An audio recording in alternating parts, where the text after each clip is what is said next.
So this is our first snippet from our fourth week.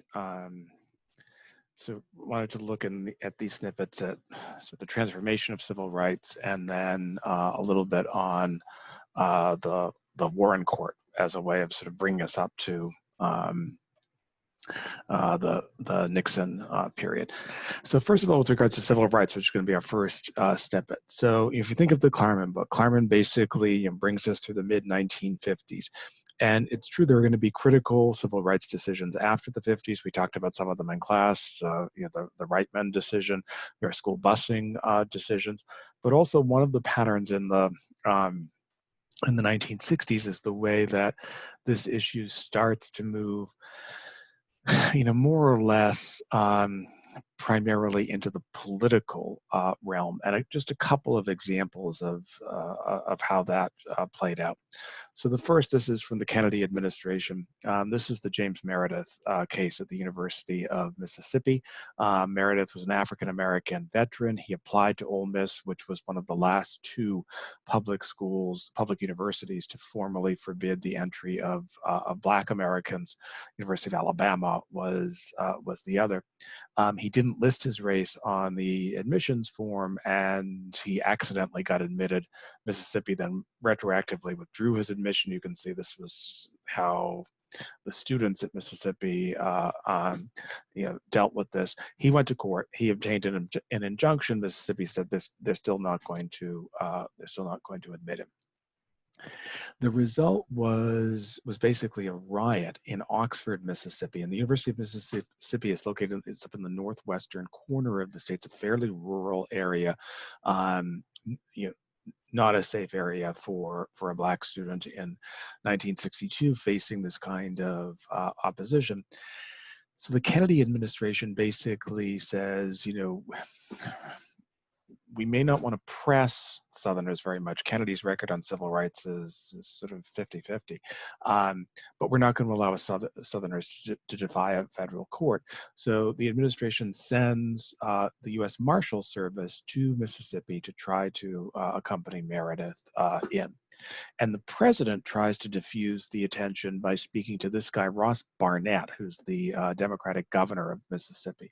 Mississippi then is the one-party state, so Barnett's way on the right. Segregationist, very weak leader. So put yourself in the positions. We're going to listen to an audio clip of Kennedy talking to him. Kennedy recorded some of his meetings and phone calls. Barnett is not being cooperative in this call. What Kennedy wants from Barnett is a promise that Barnett will go to Oxford, try to get rid of the mob so that Meredith can order. What Barnett really seems to want is for Kennedy basically to just call up Meredith and say, why don't you go to another school? So this is from 1962. Can't consider moving Meredith as long as there's a riot outside, because he wouldn't be safe. Sir? We couldn't consider moving Meredith if we haven't been able to restore order outside. That's the problem, Governor. Well, I'll tell you what I'll do, Mr. President. Yeah. I'll go up there myself. Well, now, how long will it take you to get there? And I'll get a microphone and tell them that you have agreed to be removed. Now, wait a minute. Wait a minute, Governor. Now, how long is it going to take you to get up there? About an hour. Now, I tell you what, if you want to go up there, then you call me from up there, and then we'll decide what we're going to do before you make any speeches about it. Well, all right. There's no sense in there. Whatever if you'd offer. You see, we got an hour to go, and that's not, we may not have an hour. President, please, why don't can't you give an order to remove Meredith? How can I remove him, Governor, when there's a riot in the street, and he may step out of that building and something happen to him? I can't remove him under those conditions. Ultimately, Kennedy will have to send in the U.S. Army to Northwest Mississippi to get Meredith enrolled in the school. Alabama will enroll Black students the following year, and formal outright legal discrimination with regards to admissions in higher ed comes to an end. But this is a good example of the way in which courts alone are unable to deal with the problem as it becomes more controversial in the 1960s, and need executive action to supplement court orders. You also need legislative action. Kennedy is assassinated in November of 1963 while the Civil Rights Act of 1964 is being considered. This is Johnson giving, it's an example of of what was known as the Johnson treatment. Johnson could kind of intimidate, bully members of Congress. Here he is with Richard Russell, who was the leader of the Southern Democrats, the opponents of the measure that comes to be known as the Civil Rights Act of 1964. Basically an attempt to deal with discrimination that was not at play in court orders. Discrimination in public accommodations, basically if you have a hotel or a restaurant or a movie theater, can they exclude African Americans? So here are the major features of the Civil Rights Act of 1964. The key ones I've added here in dark red. So three big things here down at the bottom. Workplace discrimination, any business exceeding 25 people, the EEOC can review it. Desegregation of public schools, authorize the U.S. Attorney General to file suits to force desegregation, so you can get it in federal court. You don't have to fight in state court. And then the key one, Title II, which outlaws discrimination in hotels, motels, restaurants, theaters, and all other public accommodations engaged in interstate commerce. And that clause was important because if you think back a few weeks ago, remember when we were reading Foner, and the Gilded Age Court struck down the Civil Rights Act of 1875, they did so on grounds that the 14th Amendment didn't allow it. So here, basically what Congress is saying, all right, we're not going to say the 14th Amendment requires anti-discrimination in public accommodations. We're going to say we'll use our authority to regulate interstate commerce. We are going to find that discrimination in public accommodations harms interstate commerce, and therefore we're going to use federal power to outlaw it.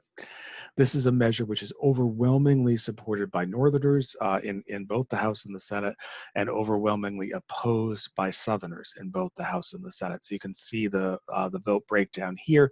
Northern Democrats overwhelmingly support it. Northern Republicans very strongly support it as well, only by slightly lower numbers. Most legislators at this point from the South are still Democrats. They overwhelmingly oppose the Civil Rights Act, and every Southern Republican opposes the Civil Rights Act. But the measure gets through. Kennedy will, LBJ will sign the bill, and there's a visual significance here too. He invites Martin Luther King to the signing ceremony. He has King stand behind him during the proceedings, so that any photograph of the president is also going to bring in King. So this is basically Johnson giving his imprimatur to King's approach. That said, one of the tensions that Johnson has is that civil rights activists, basically are saying, look, we're not equal here. This is just a small step. Johnson wants to move more slowly. And one example of a problem with this comes in the Democratic Convention of 1964. This woman is Fannie Lou Hamer, who was the co-chair of an organization called the Mississippi Freedom Democratic Party. This was a biracial, pro-civil rights wing of the Democratic Party that was registering voters and that sought recognition at the 1964 Democratic Convention. We all know what the atmosphere was like in Mississippi in the summer of 1964 to do the sorts of things that Hamer did with regards to voter registration. Required enormous courage. There are two separate delegations that say they represent Mississippi at the Democratic Convention. Again, Johnson's the uncontested nominee, so there's no roll call vote. There is the regular Democrats of Mississippi, which is a segregationist party. They didn't allow blacks in their nominating process. And then there's the Mississippi Freedom Democrats. And this becomes the most contentious issue of the 1964 campaign. Johnson tries to work out a compromise by which he will allow two members of Hamer's group to serve as delegates to the convention at an at-large basis. Otherwise, he will seat the white segregationist delegation from Mississippi because he's worried that Southerners as a whole will walk out, and that will cause him political problems. But in exchange, what he wants is the Democrats, and they do this, to adopt a procedure by which segregationist delegations no longer will be seated from 1968 forward. And the Northern delegations very grudgingly go on with along with this, but Southern Democrats, even from outside of Mississippi, rebel. And so this is Johnson on the phone with Carl Sanders, who's a Democratic governor of Georgia, the most moderate of the Southern governors. And Johnson has gotten a report that Sanders might actually be opposing this compromise, which would have been politically fatal for Johnson, because that if Sanders doesn't back it, every Southerner is going to walk out. So Johnson encourages Sanders to support the idea. Happening is we're doing 4 or 5 things. Number one, we're coming in there and seating the state of Mississippi. Every damn one of them. Now, they ought to be, Carl.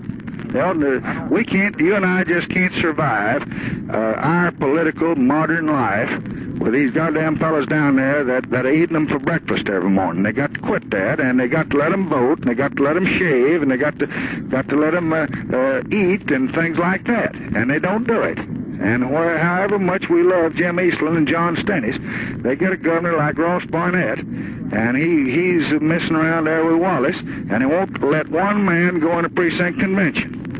Now we've got to put a stop to that, because that's just like the old days, by God, when they wouldn't let them go in and cast a vote of any kind. And you've put a stop to it in your state.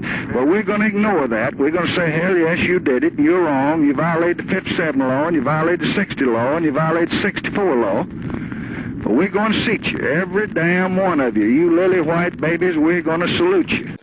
This is a typical Johnson call. If Johnson wants something from you, he's telling you what to do. You don't get a response. Sanders agrees to go along with the deal. But again, this is a political decision with regards to civil rights, a reminder of how this issue is moving out of the courts and into the political realm in the 1960s. Johnson ultimately will carry almost the entire country, but you can see down here in the South, he loses 5 deep South states. So it's a reminder of the way that civil rights repolarizes the country. And the final major piece of civil rights legislation comes in 1965 on behalf of voter rights. So here's Martin Luther King at the famous voter rights march. And this measure, which is Voting Rights Act of 1965, overwhelmingly passes both houses of Congress, designed to give the federal government increased tools to deal with voter discrimination. And it sets up a series of so-called covered jurisdictions, Section 5 of the Voting Rights Act. All of the states that are in red are covered jurisdictions. Then also there are covered counties, which are in blue. And you'll notice, by the way, if you look closely, that Kings and Queens County is covered under the Voting Rights Act. These counties out here in South Dakota are primarily Native American. In Alaska and Arizona, the Voting Rights Act coverage deals with discrimination against Native Americans. In the South, it's discrimination against African Americans. And the key principle in the Voting Rights Act is that any changes to voting policy at all, minor ones, creating a different polling booth, major ones, redistricting, have to be okayed by either the Attorney General or a panel of the DC Circuit Court before they are allowed. And this remains law of the land until the 2010s, when struck down this decision called Shelby County versus Holder. So the point here with this group of this group of examples in this snippet is basically to be a reminder that, the kind of things that we read about in Klarman, where the focus of civil rights really is on the courts and achieving legal rights, broadens dramatically in the 1960s. And so when you think of the constitutional history of civil rights in the US, we're no longer talking about just court activism during this period. And so our next step is going to look at go back and look at the court, but in different